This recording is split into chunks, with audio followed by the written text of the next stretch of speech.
purified separately. We chemically attach them to each other. Hayden says the result is something that can be injected into a human as a vaccine and will prompt an immune response that should, in theory, protect someone from dying from COVID-19.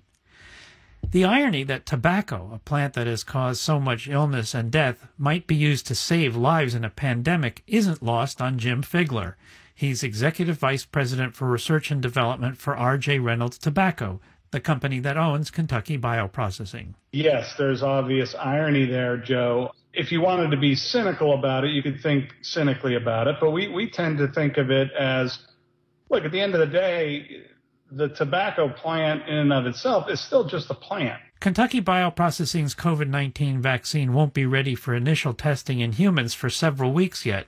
Company President Hayden knows there are many other vaccines further ahead in development, but he says COVID-19 won't be the last pandemic. There are going to be other public health challenges, and the more that we can learn as a company, the better prepared we are for what comes next. Plant biologist Kathleen Hefferon agrees plants could play an important role in the future of medicine. There's lots of examples of plant-made versions of therapeutic proteins. And so this is just another place where I think plants can make their mark. Out of the greenhouse and into the clinic. Joe Palca, NPR News. And tomorrow on Morning Edition, a young Republican from Georgia on his struggle to find a place in today's GOP. To listen, ask your smart speaker to play NPR or your member station by name. This is Morning Edition from NPR News. I'm Rachel Martin. And I'm Steve Inskeep.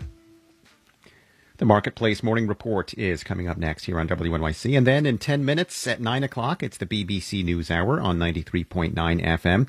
And let's check in with London to see what they're working on this morning. Good morning, BBC. Good morning, WNYC. I'm James Menendez. Today on NewsHour, tighter COVID restrictions are coming into force in several parts of Europe. Also, the volunteers fighting a huge fire on Tanzania's Mount Kilimanjaro. And a rare first folio of Shakespeare's plays goes under the hammer in New York. That's BBC NewsHour at 9 on 93.9 FM, WNYC. And WNYC will continue to bring you live coverage of Amy Coney Barrett's testimony before the Senate Judiciary Committee when the hearings begin again this morning at 9 o'clock. You can watch a live stream of the hearings at WNYC.org or listen live on the WNYC app. Then join Brian Lair and Jamie Floyd tonight for a recap of the day's proceedings with analysis and calls from you. That's tonight at 8 on WNYC. Support for WNYC comes from Geico Insurance, celebrating over 75 years of providing auto insurance for drivers across America. Geico can also help insure motorcycles, RVs, homes, and more. More at geico.com or 1-800-947-AUTO. The New York Community Trust. Listeners can leave charitable bequests to the New York Community Trust that are built to have a lasting impact. More information at give2.nyc. This presidential election is like no other. Amid a pandemic that has upended our lives and breached the White House itself, with attempts to discredit mail-in voting, where a peaceful transfer of power has been called into question and the future of our democracy is at stake. Stay with WNYC and NPR for the facts about the candidates, the vote, and the results on 93.9 FM, AM 820, and WNYC.org.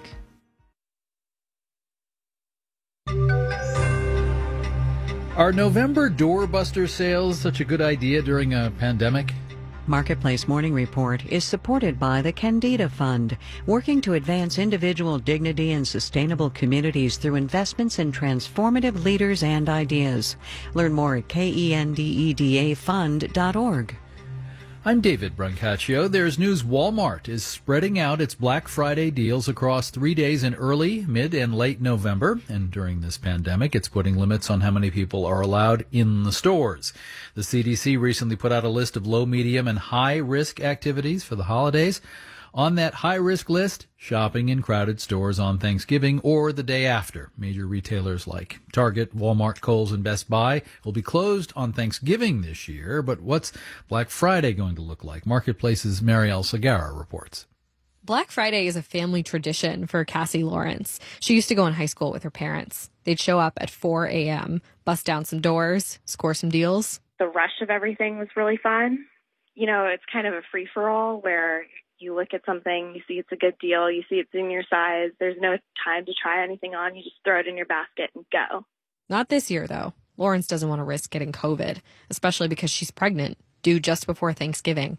And so I'll probably be doing my shopping online and won't be headed to the store. As the CDC points out, going to the store for a Black Friday shopping binge would not be particularly safe this year. Joel Bynes is a managing director at Alex Partners. Aggregating hundreds of people in the cold, dark, outside of a store waiting for the doors to open and then all rushing in and fighting over a limited supply of merchandise, even as a non-epidemiologist, that strikes me as a pretty bad idea. And so far, retailers have been signaling that this is not the kind of Black Friday they're planning this year. Casey Runyon, managing editor at the website Brad's Deals, says companies are trying to encourage people to shop earlier by offering Black Friday deals in October and November, accelerating a trend from recent years. Also, trying to push people to do their shopping online. A lot of them are touting their curbside pickup as an option, really trying to do everything that they can to avoid that, one-day crush. Even so, it is possible that some diehard Black Friday enthusiasts will still show up this year. Here's Joel Bynes again. I would equate it to the diehard Chicago Cubs fans who are renting, balconies across from the stadium because they've been to, one Cubs game a year for 72 years. They want to keep the streak alive. There will be some of that. There will surely be some localized overcrowding. But he thinks most people will get the message. This Black Friday, shop online. And if you do go to the store, it's best if you pick up your stuff at the curb. I'm Marielle Segarra for Marketplace. Evidence this pandemic recession is different from the 2008 collapse. This time, banks are doing much better. This week, we're getting quarterly results from the big ones. JP Morgan Chase and Citigroup reported yesterday. Better than expected both. Today, Goldman Sachs said its profits doubled last quarter. Its stock now up 2% pre-market. Here's Marketplace's Mitchell Hartman. This should be a tough time for banks. Low interest rates hurt their profits. And with millions unemployed and consumers strapped for cash, the credit card business is slow. The bank's trading business, though, has been helped by the soaring stock market, says CFRA analyst Ken Leon. The capital markets have done well. Meanwhile, banks have put billions aside in reserves to cover losses if a lot of consumers and businesses default on their loans. But so far, says Bank Rate's Greg McBride, we haven't seen the type of delinquencies and defaults that we would normally see in a recession. He says that's partly because borrowers have gotten forbearance to delay paying monthly mortgage and credit card bills. The hope is that these payment relief options can kind of bridge the gap until we get the virus behind us, people get back to work, and they're able to resume making the payments. Analysts warn that without another round of government stimulus, banks might start to see more consumers and businesses default on their loans. I'm Mitchell Hartman for Marketplace. Checking the stock index futures, the S&P futures, little change. Dow and NASDAQ futures are each up about 0.2%. Marketplace Morning Report is supported by the Ranzetta Family Charitable Fund and Next Gen Personal Finance, a nonprofit organization that believes all students benefit from having a financial education before they cross the stage at high school graduation. Online at ngpf.org. And by WeWork, committed to working in new ways, focusing on health and safety, flexible terms with custom designed spaces. More at WeWork.com/tomorrow. The iPhone 12 with 5G speedier connectivity has now been unveiled. Are those two letters, 5G, enough to get current iPhone users to pay to upgrade?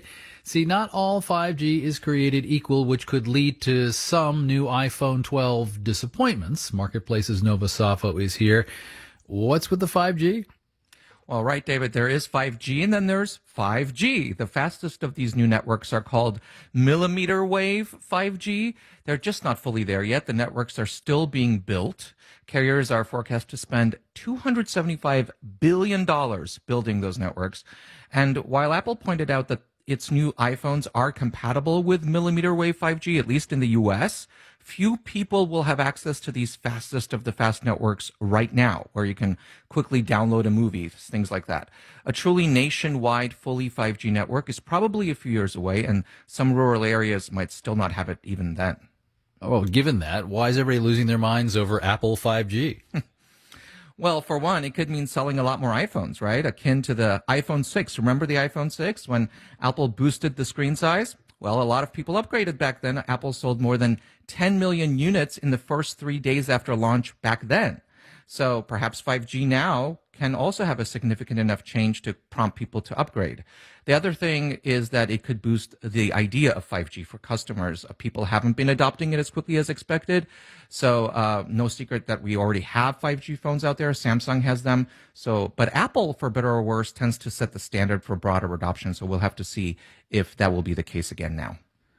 Nova, thank you. A development today in a burgeoning corruption investigation at the Vatican that's already led to the downfall of a cardinal who had been close to Pope Francis. Authorities said they've arrested Cecilia Morogna from Sardinia on a warrant issued by the Vatican. The disgraced Cardinal Angelo Becciu had wired hundreds of thousands of dollars in Vatican funds to the woman's consulting firm based in Slovenia. The Cardinal says the funds were legit, meant for global humanitarian work. I'm David Brancaccio, Marketplace Morning Report. From APM, American Public Media.